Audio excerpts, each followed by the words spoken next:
Abra sua Bíblia em Neemias, capítulo 4, versículo 11.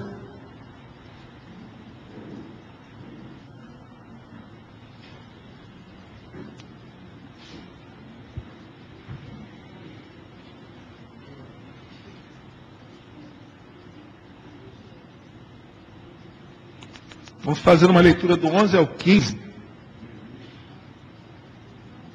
Neemias 4, do 11 ao 15. Neemias fica depois de Esdras, antes de Esther.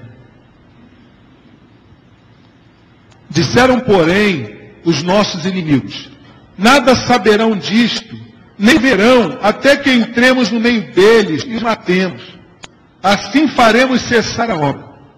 Quando os judeus que habitavam na vizinhança deles 10 vezes nos disseram: de todos os lugares onde moram, subirão contra nós. Então pus o povo por famílias, nos lugares baixos e abertos, por detrás do muro, com as suas espadas e as suas lanças e os seus arcos.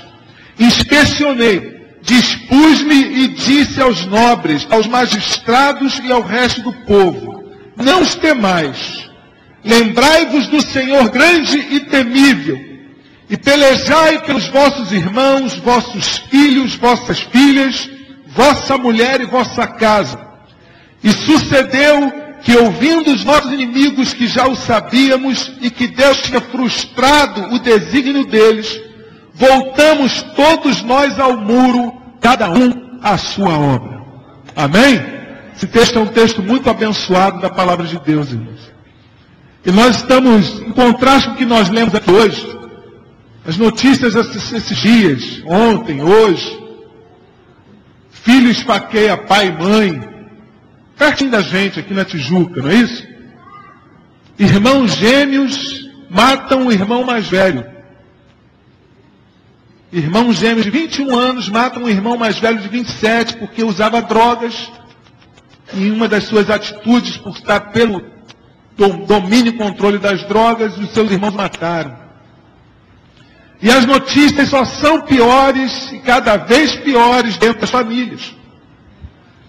E nós temos ouvido e visto, dentro daqueles que estão próximos a nós, famílias que são conhecidas de cada irmão, famílias que são parentes dos irmãos, famílias que são amigos dos irmãos, sofrendo, e quem sabe até a sua própria família que está aqui hoje, sofrendo ataque constante do inimigo, separações, adultérios,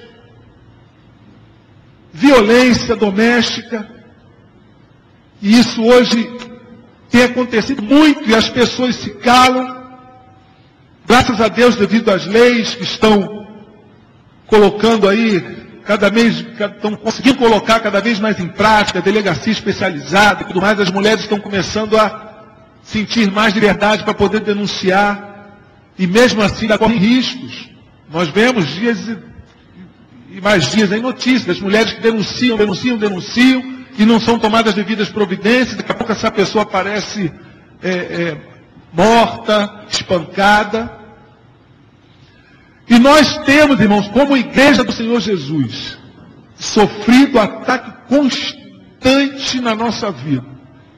Você que estava aqui domingo, ouviu a pregação do pastor Roberto, falou sobre fé, sobre estar com o escudo da fé, porque os ataques são constantes contra a nossa vida. E nada mais interessante e prioritário para o diabo do que destruir as famílias que servem a Jesus, que estão completando a igreja de Cristo. Porque nós sabemos, a gente vai falar sempre isso, porque uma família que não é sadia não vai se tornar uma igreja sadia. Uma igreja só é sadia tendo famílias sadias. Mesmo que não seja na sua totalidade, mas na sua maioria. E essas famílias, que na sua maioria são abençoadas, elas vão contagiar as outras famílias. Amém? E a família que está precisando de algum socorro, ela vai se espelhar na sua família. que é uma família que tem alcançado a vitória de Deus. Quem sabe há tempo atrás estava passando a situação que essa família está passando hoje. Mas você alcançou a vitória em Cristo Jesus. E nós vemos aqui no texto, no versículo 11, quando diz assim, nada saberão disto nem verão, até que entremos no meio deles. Se você não tem a fé, não está com o escudo da fé, o diabo entra. Como tem entrado, e nós temos conhecimento, temos visto muitas famílias sendo destruídas pelo diabo. E às vezes não é uma questão de porque separou. Muitos não separam porque tem a questão dos filhos, envolve patrimônio. Muita gente vai levando aquela vida junto por comodidade, mas sofrendo no seu íntimo, vivendo angustiados. O diabo entrou de alguma forma. Pode não ter uma violência física, pode não ter um adultério, pode ter uma falta de respeito. Hoje, muitas pessoas estão vivendo amarguradas dentro da sua casa, no seu relacionamento, porque não existe respeito. O desrespeito entrou, e como diz aqui o texto, você nem soube como entrou. Você nem soube como ele entrou. E se o desrespeito entrou no seu lar, e não existe mais respeito, de você com a sua esposa, de você, mulher, para com o seu esposo, dos filhos para com os pais, dos pais para com os filhos, é necessário que haja um conserto. É necessário que se coloque na presença de Deus, pedindo que Deus restitua o respeito no seu lar. Desrespeito é uma das coisas que mais fere o íntimo do ser humano. E principalmente para nós que somos os homens da casa, nada fere mais o seu marido, o seu filho como homem do que o desrespeito. Desrespeito é uma coisa que fere profundamente, principalmente as pessoas de sexo masculino. Eu vi uma entrevista, certa ocasião, daquele comandante que já faleceu, da TAM, Amaro Rolim. Amaro Rolim, é o nome dele? Ele veio de uma família, se você já leu a história dele, ele veio de uma família muito pobre. Ele foi uma pessoa muito pobre. E chegou ao estágio que ele tinha, uma pessoa riquíssima. E aquele repórter entrevistador perguntou a ele o que mais o perturbava, o que mais o incomodava, quando ele ainda não tinha alcançado aquele patamar que ele tinha alcançado na sua vida financeira e social. Ele disse que mais o incomodava era o desrespeito. Porque ele era pobre, porque ele era de uma família pobre, que isso era uma das coisas que mais o incomodava. Você não vê nenhuma pessoa, às vezes, nesses movimentos, Você não vê um negro pedindo que, principalmente lá na América, onde tem muita perseguição, pedindo que o ame. Ele pede que o respeite. É o mínimo que eles querem, é o respeito. Então nós temos que resgatar isso para dentro da nossa casa. Se alguém aqui está vivendo uma questão de desrespeito dentro de casa, e entrou sem você saber, sem você nem entender como aquilo entrou, mas de alguma forma entrou, e hoje já no nível, às vezes, fica quase que intransponível, porque tudo é com desrespeito, é dia de você acertar isso na sua casa. E o Senhor vai te dar vitória em nome de Jesus. Nós temos visto pessoas sendo restauradas, mas tem que querer ser restaurada, tem que decidir ser restaurada, tem que decidir querer mudar. Na continuidade do texto, diz que quando isso acontece, eles fazem com que a obra cesse. Isso deixa a pessoa triste, deixa a pessoa amargurada, deixa a pessoa angustiada. E quem era sempre ativo na obra de Deus, quem estava fazendo sempre a obra de Deus com alegria, com um sorriso no rosto, sempre abundante na obra do Senhor, você pode perceber que a pessoa começa a ficar parada. Ela começa a cessar, sem saber, ela vai largando aquilo que ela fazia. E bota desculpa que está trabalhando muito, e bota desculpa em tantas outras coisas. Mas o negócio é que o inimigo entrou de tal maneira, está fazendo cessar a obra. Quem sabe você já foi tão ativo na obra de Deus, você está tão parado. E isso reflete na sua família. A sua inércia vai refletir nos seus filhos, vai refletir na sua esposa, no seu esposo. Nós temos que estar abundantes na obra de Deus, irmãos. Sabe, não tem que ter tempo ruim, não. Vai estar chovendo, vamos fazer a obra. Vamos para a casa de Deus. Vamos evangelizar, vamos fazer uma visita. Isso faz uma mudança na vida das pessoas e na sua mudança. Eu fiquei muito alegre quando fui visitar o filho da irmã Arleide, que estava no hospital. Saí daqui do culto segunda-feira à noite, fui lá visitá-lo, né? Estava só ele lá com os pais. Eles ficaram numa alegria tão grande, sabe? Nós conversamos ali e nós oramos ali juntos, sabe? Eu saí dali alegre, renovado. Porque você se dispôs, né? Que Deus te usasse de alguma maneira. E Ele te renova. Se eu pensasse assim, pô, saí da igreja, são quase 10 horas da noite. Estou cansado, vou para o hospital. Né? Era capaz de eu acordar no dia seguinte, mais cansado ainda. Não é? Mas Deus tem coisas especiais para a nossa vida. Vamos fazer como aqui Neemias fez. Para que a obra não cesse na nossa vida, não cesse na igreja, não cesse no nosso lar. Para que a obra não cesse com os nossos filhos, irmãos. Para que a obra do nosso casamento não cesse. Nós podemos ler aqui que Ele pôs o povo por famílias. Deus sempre tratou o seu povo por famílias. São famílias. Agora, a gente tem que defender a família, sim, sempre. Agora, se tiver errado, você não pode botar a mão na cabeça. Você tem que, em amor, né, apontar e corrigir o erro. Porque eu conheço famílias dentro da igreja, que o filho está totalmente errado, ou o marido está totalmente errado, e está a esposa totalmente errada, e botam, né, arrumam até confusão com outras pessoas que defendem com unhas e dentes, porque é família. Mas não pode ser assim. Quando estiver errado, nós temos que, em amor, procurar, com a ajuda de Deus, corrigir o erro, para que você, família, seja abençoado e abençoador. Amém? Então nós podemos ver aqui que Ele nos colocou por famílias. E nós estamos aqui nos lugares altos e nos lugares baixos. E nos lugares abertos. Por detrás do muro. Com as suas espadas, suas lanças e os seus arcos. Com as armas. Não armas literais. Mas com a arma da oração. A arma da comunhão em família. A arma dos relacionamentos restaurados. Amém? A gente tem que restaurar os nossos relacionamentos. Porque você pode estar lutando com muita sagacidade aí dentro da sua casa, dentro da sua família. Mas você tem relacionamentos quebrados com outras pessoas, com outros irmãos. Você precisa restaurar, consertar esses relacionamentos. Para que Deus possa ter total liberdade de agir na sua casa e agir no seu lar, irmão. Deus quer fazer com que cada um de nós possa estar sendo colocado em todos esses lugares, por detrás do muro, nas brechas, fechando as brechas. E o que é fechar brechas? Essas coisinhas. Esse relacionamento quebrado, né?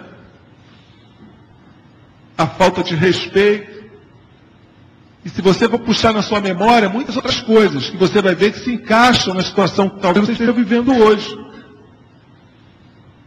Mas o mais bonito disso tudo é que nós podemos, mesmo estando vivendo essa adversidade, estar lembrando do Senhor, nosso Deus, que é grande e temível, como diz o texto. E nós temos que pelejar pelos irmãos, pelos filhos, pelas filhas, pela nossa esposa, pelo nosso marido, pela nossa casa. É o que nós estamos fazendo aqui hoje. Procurando pelejar uns pelos outros. E nessa peleja, nós vamos estar lembrando do Senhor nosso Deus, que é grande e temível. E que já nos deu grandes vitórias no passado. E que vai continuar te dando vitória hoje. E vai continuar abençoando a sua casa. Vai continuar abençoando a sua família. Por mais que o diabo diga que não tem mais jeito, irmão. Por mais que o diabo diga que está tudo já por água abaixo, nós cremos que Deus é poderoso para reconstruir. Neemias saiu do seu conforto, Neemias estava numa zona de conforto. Foi chamado para reconstruir aquilo que estava destruído, o muro estava destruído. Ele, confiando em Deus e no chamado, ele foi para a reconstrução. E tanta gente, tanta coisa para impedir a reconstrução, não é verdade? Se você ler os textos anteriores e posteriores também, tudo queria impedir a obra. Mas Neemias se fez constante. Ele não largou a mão daquilo que foi feito, que foi colocado em suas mãos para ele fazer. Ele não tirou a mão. Ele não permitiu que a obra cessasse. E é isso que nós temos que estar fazendo, irmãos. Você pode achar que Deus não está olhando por você. Você pode achar que as coisas na sua família estão indo de mal a pior. Que seu filho não tem mais jeito. Que sua mulher não tem mais jeito. Que seu marido não vai mais voltar. Que sua esposa não vai mais voltar. Você pode estar pensando tudo isso. Mas se você estiver com a mão parada fazendo a obra de Deus, Deus no seu tempo determinado, Ele vai fazer com que aqueles que intentaram contra você, o inimigo das nossas almas, quem quer que seja que Ele usou, caiam por terra em nome de Jesus. E você alcance a vitória em Cristo. É isso que nós precisamos. Nós precisamos abraçar a nossa fé em verdade e com verdade. É isso que nós precisamos. Eu fico pedindo misericórdia a Deus todo dia pela minha vida, Senhor. Que eu não venha jamais a achar que a fé na tua palavra, que te servir é algo paliativo para a minha vida. É apenas para os momentos que eu vou precisar de um conforto. Apenas para os momentos que, quem sabe, eu vou estar chorando. Ou então vou estar alegre com alguma coisa e vou querer compartilhar com alguém. Não, irmão. Nós temos que estar com a nossa fé e revestidos de toda a armadura de Deus para fortalecer, se fortalecer cada dia mais, como diz o texto. Para estar fortalecido no Senhor, na força do seu poder. Porque quando chegar a hora do vamos ver, né? Quando chegar o momento difícil, quando chegar a luta, você estando firmado na palavra e na rocha, o que vai ditar a tua vitória não é quantos dias que você estava na igreja. O que vai ditar a tua vitória não é quanto que você deu de oferta ou de dízimo. Isso não dita a vitória de ninguém. Estão querendo inverter e colocar isso na mente das pessoas. E o que você dá de oferta ou dízimo, dependendo do valor, quanto maior for, isso aumenta a tua fé e isso vai te dar vitória em muitas coisas. Na hora do vamos ver mesmo, não é isso que vai decretar a tua vitória. O que vai decretar a tua vitória é a tua comunhão com Deus, é a tua fidelidade à palavra de Deus, à vontade de Deus, é o teu discipulado, é a tua vida íntima de oração com Deus. É isso que vai decretar a tua vitória. E nós temos que nos colocar por famílias nas brechas. Vamos procurar fechar as brechas. Quem sabe a pessoa da sua família tem uma resistência nova ao Evangelho. Não é porque, mas eu falo, de repente é porque você muito fala. Sabia? Às vezes é porque você muito fala. E você precisa mais agir e praticar aquilo que você fala. E aí você vai alcançar a pessoa da sua fé. É isso que nós precisamos viver hoje, dentro da nossa casa. Como eu conheço, irmãos, e muitos aqui conhecem, pessoas que vivem uma vida de tribulação no seu lar, na sua família, mas estão sempre com a Bíblia embaixo do braço, estão sempre nas reuniões da igreja, vivendo essa vidinha, vamos dizer assim, mas não praticam o que falam. Mas em nome de Jesus, todos nós aqui, com a graça de Deus, estamos procurando de fé em fé praticar aquilo que falamos, amém? Em nome de Jesus. E a gente pode tropeçar aqui, mas a gente pede graça e misericórdia a Deus, a gente pede perdão ao Senhor, e a gente promete que não erra mais naquela área, e a gente continua caminhando, olhando para cima e alcançando vitória da parte de Deus. Nós temos que nos posicionar, e esta igreja tem se posicionado, e nós queremos que vocês estejam sempre juntos conosco, para que possamos ver as famílias vencendo na nossa igreja, irmãos. Eu tenho orado pelas famílias da igreja. As irmãs aqui da consagração têm orado pelas famílias da igreja. O pastor Roberto Roberto tem orado pelas famílias da igreja. Que sempre é uma notícia, às vezes, meio ruim que a gente recebe. Porque o diabo ele entra de uma forma que a gente às vezes não percebe. E o texto fala sobre isso. Vamos ficar atentos, em nome de Jesus, sabendo que o nosso Deus é que peleja por nós, e como diz no versículo 15, Deus vai frustrar o desígnio de todo aquele que queira dividir ou destruir a sua família, em nome de Jesus. No versículo 15 fala que sucedeu que, ouvindo os nossos inimigos, que já os sabíamos, aqui você tem que estar o quê? Preparado. Você já vai estar sabendo que alguma coisa está para acontecer. Se você estiver revestido e fortalecido na força do poder de Deus, com a armadura de Deus, com o escudo da fé, você vai estar sabendo que alguma coisa está para acontecer. Daí, meu amigo, você junto com Deus vai ter frustrado os desígnios de cada um dos seus inimigos. E tranquilamente você volta ao muro. Porque quando isso cessa na sua vida, não significa que você vai ter que sair do muro. Não é verdade?